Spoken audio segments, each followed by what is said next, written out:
আগের পর্বে self form দেখিয়েছি। সাধারণত ক্লাস 5, 6, 7, 8এও সেলফ ওয়ার্ড দিয়ে শূন্যস্থান পূরণ দিতে পারে, কিন্তু ক্লাস 8, 9, 10 বা তারপরে বা যে কোনো কম্পিটিশন পরীক্ষার জন্য সেলফ ফর্ম ইউজ করতে দেয়। জয়েন ইউজিং সেলফ ফর্ম বা join into a simple sentence.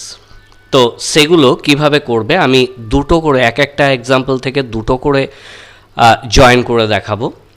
দেখো, আমি একটা এক্সাম্পল নিয়েছি। He is doing sums, he does not take anybody's help. সে অঙ্ক করে, সে অঙ্ক করছে, সে কারোর সাহায্য চায় না, সে কারোর সাহায্য নেয় না। তাহলে he is doing sums himself, এখানে হিমসেলফটা বাক্যের শেষে প্রয়োগ হয়েছে, সুতরাং এটা রিফ্লেক্সিভ প্রোনাউন যোগে জয়েন করা হলো।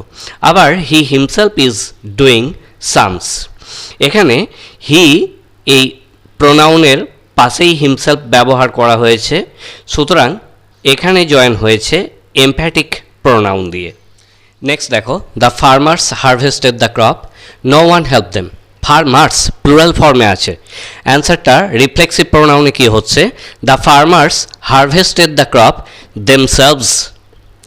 আবার এমফ্যাটিক প্রোনাউনে হচ্ছে the farmers themselves harvested the crop, এটা এমফ্যাটিক প্রোনাউন।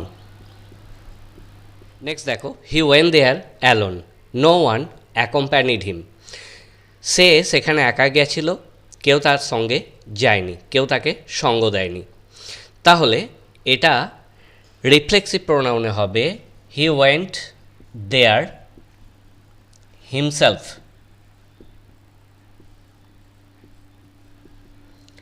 এবং এটার এমফ্যাটিক প্রোনাউন হি হিমসেলফ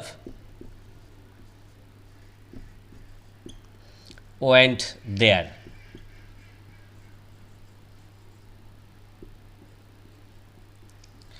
তাহলে এভাবে তোমাদেরকে যদি কেবলমাত্র বলে দেয় যে সেলফ ওয়ার্ড প্রয়োগ করে জয়েন করো, অথবা যদি বলে দেয় যে join into a simple sentence, তখন কিন্তু তোমরা যা খুশি যেভাবে খুশি জয়েনটা করতে পারো, রিফ্লেক্সিভেও করতে পারো বা এমফ্যাটিকেও করতে পারো। কিন্তু তোমাদেরকে যদি পার্টিকুলারলি বলে দেয় যে রিফ্লেক্সিভ প্রোনাউন ব্যবহার করেই জয়েন করো, জয়েন ইউজিং রিফ্লেক্সিভ প্রোনাউন বা জয়েন ইউজিং এমফ্যাটিক প্রোনাউন, তখন কিন্তু তোমাদেরকে সেইভাবে প্রয়োগ করতে হবে। তো এই প্রয়োগটা আশা করি তোমাদের কাছে সহজ হবে, প্র্যাকটিস করতে থাকো।